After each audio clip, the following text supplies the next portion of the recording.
Die के कणों को, काली स्याही में मौजूद डाई के कणों को अलग कर सकते हैं क्रोमेटोग्राफी विधि के द्वारा। बच्चों, अब हम दो घुलनशील द्रवों के मिश्रण को पृथक करने की विधि के बारे में अध्ययन करेंगे। इसकी पहली विधि है आसवन विधि यानी डिस्टिलेशन। इसमें क्या होता है कि दो जो घुलनशील द्रव है और जिनके क्वथनांक अलग अलग, क्वथनांक यानी बॉइलिंग पॉइंट अलग अलग होते हैं, उन्हें हम आसवन विधि के द्वारा अलग कर सकते हैं। इसका सिद्धांत क्या है? तो इसके सिद्धांत के अनुसार ऐसे मिश्रण जिनके जो घटक है, जो अवयव है, वो बिना विघटित हुए, बिना टूटे हुए उबलते हैं और जिनके घटकों के क्वथनांक यानी बॉइलिंग पॉइंट के बीच क्या होता है, अधिक अंतराल होता है, उन्हें हम आसवन विधि के द्वारा अलग कर सकते हैं। बच्चों, यहाँ एक बात जाननी जरूरी है कि इसका अनुप्रयोग कहाँ होता है। तो जैसे एसीटोन और जल का मिश्रण है, इसे पृथक करने के लिए हम आसवन विधि का उपयोग कर सकते हैं। बच्चों, चलिए अब हम एक अनुप्रयोग के द्वारा इसे समझें कि एसीटोन और जल के मिश्रण को हम कैसे पृथक कर सकते हैं। तो इसके लिए पहले हम एक क्रिया विधि करते हैं। इसके अंतर्गत हम क्या करेंगे कि एक आसवन फ्लास्क लेंगे और आसवन फ्लास्क को हम लोग ट्राइपॉड स्टैंड के ऊपर रखेंगे। नीचे हमने बर्नर रखा है और उस जो हमारा राउंड फ्लास्क है, आसवन फ्लास्क है, उसमें हमने एक थर्मामीटर भी फिट कर रखा है। इसे क्लैंप के सहारे हमने अरेंज कर लिया है और इसके साथ एक हमारा जल संघनक भी लगा हुआ है और नीचे हमने एक बीकर को रखा है। अब क्या करेंगे बच्चों? पहले हम अपने मिश्रण को लेंगे, एसीटोन और जल के मिश्रण को आसवन फ्लास्क में लेंगे। इसे धीरे धीरे गर्म करेंगे। गर्म करने के बाद उसका हम अवलोकन भी साथ साथ करते रहेंगे। अवलोकन करते समय हम क्या देखेंगे कि कुछ समय के बाद इसमें से वाष्प निकलने लगता है। ये वाष्प जब निकल रहा है तो टेम्परेचर थर्मामीटर पर कितना है? तो आप पाओगे कि यहाँ 56 डिग्री सेल्सियस तापमान आपको दिखेगा, जो किसका बॉइलिंग पॉइंट है? एसीटोन का बॉइलिंग पॉइंट है। यहाँ पर जब ये धीरे धीरे निकलेगा और ये वाष्प आपका ये जल संघनक से होते हुए यहाँ ये संघनित हो जाएगा, ठंडा होके ये वाष्प क्या में बदल जाएगा? फिर से द्रव में बदलेगा और नीचे बीकर में ये क्या होगा?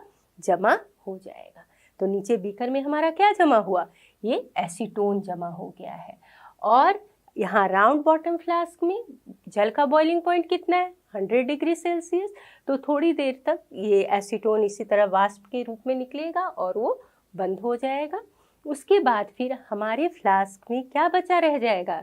आसवन फ्लास्क में हमारा जल रह जाएगा, जिसका बॉइलिंग पॉइंट क्या है? 100 डिग्री सेल्सियस। इस तरह हम आसवन विधि का उपयोग कर दो अलग अलग बॉइलिंग पॉइंट्स वाले द्रवों को अलग कर सकते हैं। बच्चों, हमने जाना कि जिन द्रवों के क्वथनांक में अधिक का अंतर होता है उसे हम आसवन विधि द्वारा अलग कर सकते हैं। पर दो या दो से अधिक घुलनशील द्रव जिनके क्वथनांक में कम का अंतर हो, तो उन्हें हम कैसे पृथक करें? तो उसे भी पृथक करने के लिए एक विधि है जिसे हम प्रभाजी आसवन विधि यानी फ्रैक्शनल डिस्टिलेशन प्रोसेस कहते हैं। इसके अंतर्गत बच्चों दो या दो से अधिक घुलनशील द्रव जिनके क्वथनांक के बीच 25 केल्विन से कम का अंतर होता है, उसे हम पृथक या अलग कर सकते हैं। बच्चों, इस विधि का उपयोग हम कैसे करते हैं? चलिए क्रिया विधि के द्वारा समझते हैं। इसमें हम क्या करते हैं कि एक राउंड बॉटम फ्लास्क यानी आसवन फ्लास्क लिखते हैं, जिसमें कि हम जो हमारा मिश्रण है दो या दो से अधिक द्रवों के घुलनशील मिश्रण को लेते हैं और उसे एक ट्राइपॉड स्टैंड के ऊपर रखते हैं और क्लैंप की सहायता से उसे हम प्रभाजी स्तंभ के साथ, प्रभाजी स्तंभ या कॉलम इसे कहते हैं, लगाकर क्लैंप की मदद से उसे रखते हैं और उसके साथ प्रभाजी कॉलम के साथ एक संघनक, जल संघनक लगा होता है, जिससे बाहर एक पाइप निकली होती है जहां नीचे हमने एक बीकर को रखा है। बच्चों, यहाँ सबसे पहले हम बर्नर जो हमने नीचे रखा है उससे जो हमारा मिश्रण है उसे गर्म करेंगे। इसका प्रोसेस अब मैं बताती हूँ कि इसको पहले मिश्रण को हम लोग गर्म करते हैं, धीरे धीरे गर्म करेंगे और गर्म करने पर क्या होगा कि जो द्रव जिसका बॉइलिंग पॉइंट कम होगा वो पहले वाष्पित होगा और वाष्पित होकर इस प्रभाजी कॉलम में जाएगा। प्रभाजी कॉलम क्या होता है? साधारण जो प्रभाजी कॉलम होता है वह शीशे की नली होती है, जिसमें शीशे के ये छोटे छोटे गुटके भरे हुए हैं, जो कि एक सतह प्रदान करता है ताकि जो वाष्प हमारा यहाँ पहुँचे वो यहाँ ठंडा होकर संघनित हो सके। प्रभाजी कॉलम का क्या काम है कि वो वाष्प को ठंडा कर यहाँ संघनित करता है। अब बच्चों क्या होगा कि जो द्रव जिसका बॉइलिंग पॉइंट कम है वो सबसे पहले वाष्पित होगा और वाष्पित होकर इस कॉलम से गुजरेगा। यहाँ कॉलम से गुजरने के बाद वो फिर इस जल संघनक के माध्यम से बाहर उसमें जाएगा, जहाँ वो द्रवित अवस्था में फिर नीचे बीकर में जमा हो जाएगा।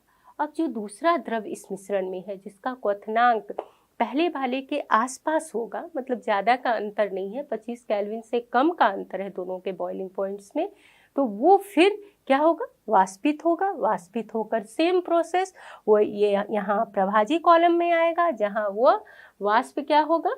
ठंडा होगा।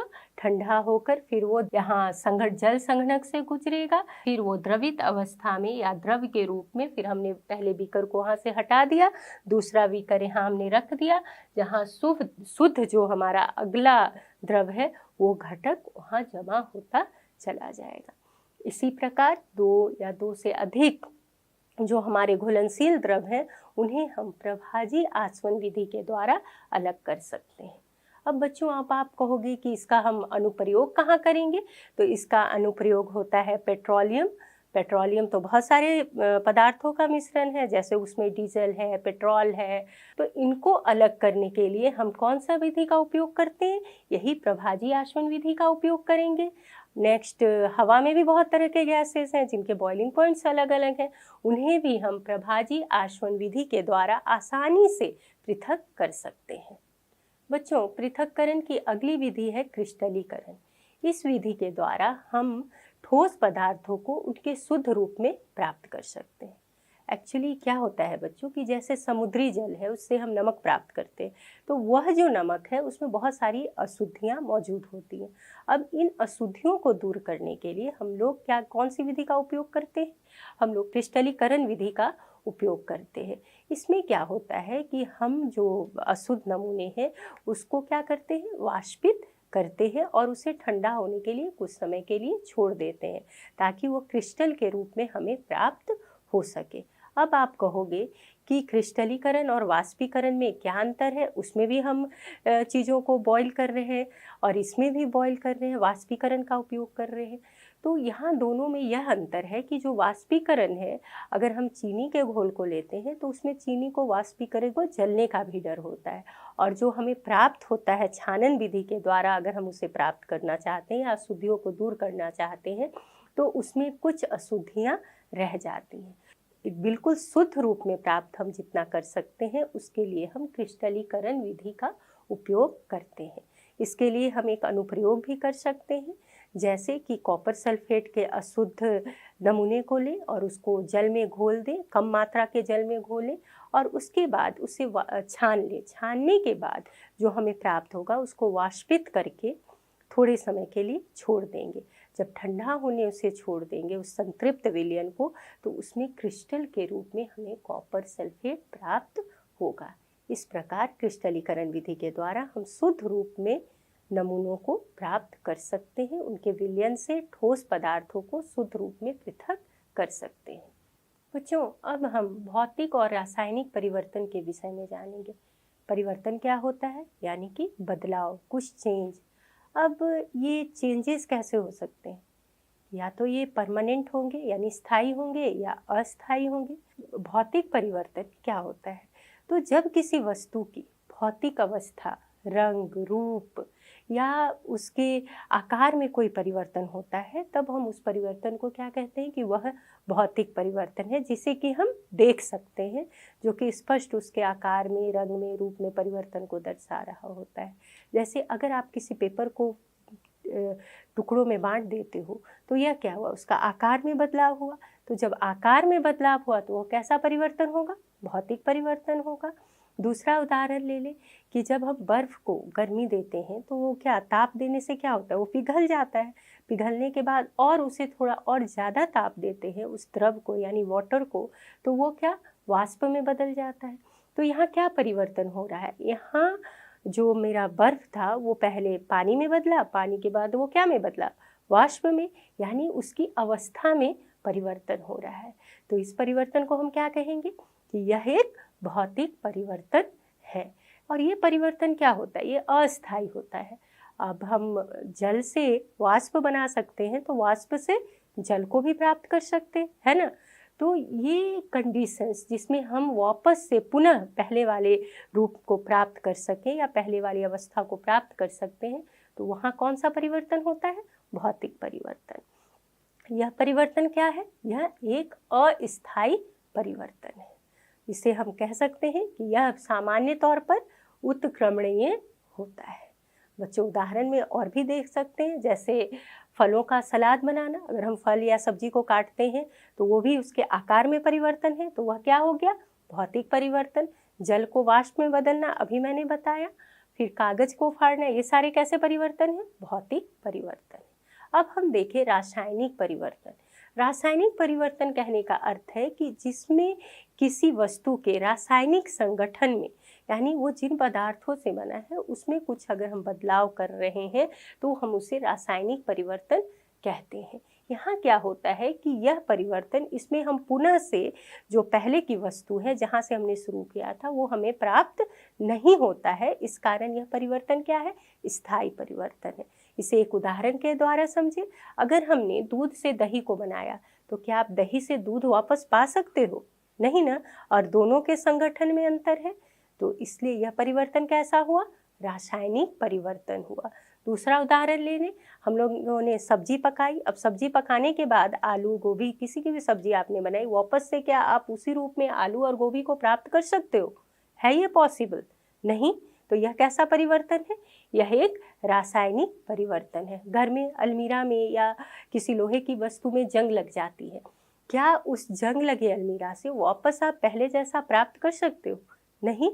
तो यह क्या हुआ, यह एक रासायनिक परिवर्तन होता है। बच्चों अब क्या आप कभी ऐसा कुछ परिकल्पना कर सकते हो कि कोई परिवर्तन ऐसा हो जिसमें भौतिक परिवर्तन भी हो रहा हो और रासायनिक परिवर्तन भी हो रहा हो। चलिए मोमबत्ती का जलना देखते हैं इसके उदाहरण के रूप में। बच्चों मैंने यहाँ एक जलती हुई मोमबत्ती लिया है, यहाँ क्या हो रहा है, मोम क्या है, जल रहा है, जलकर हमें क्या दे रहा है, जलने के बाद मोम हमें कार्बन डाइऑक्साइड, ऊष्मा और प्रकाश देता है। अब यहाँ थोड़ा बगल में आप देख रहे होंगे कि पिघला हुआ मोम है ना। तो जब मोम जल रहा है और हमें कार्बन डाइऑक्साइड, प्रकाश और ऊर्जा दे रहा है, तो वो चीज़ तो हम वापस नहीं कर सकते। तो यानी वो परिवर्तन, मोमबत्ती का जलना और कार्बन डाइऑक्साइड का मिलना, यह कैसा परिवर्तन हुआ, रासायनिक परिवर्तन। अब ये ठोस मोम का पिघलना, यह किस प्रकार का परिवर्तन है, यहाँ तो उसकी अवस्था बदल रही है। तो ये ठोस मोम का पिघलना और द्रव मोम का प्राप्त होना, तो ये हमारा भौतिक परिवर्तन है। कहने का अर्थ ये है कि जब मोमबत्ती जल रही है तो दोनों प्रकार के यानी भौतिक और रासायनिक दोनों ही परिवर्तन हो रहे हैं। बच्चों कुछ प्रश्न के माध्यम से हम अपने पाठ को जो आज पढ़ा है उसे दोहरा लेते हैं।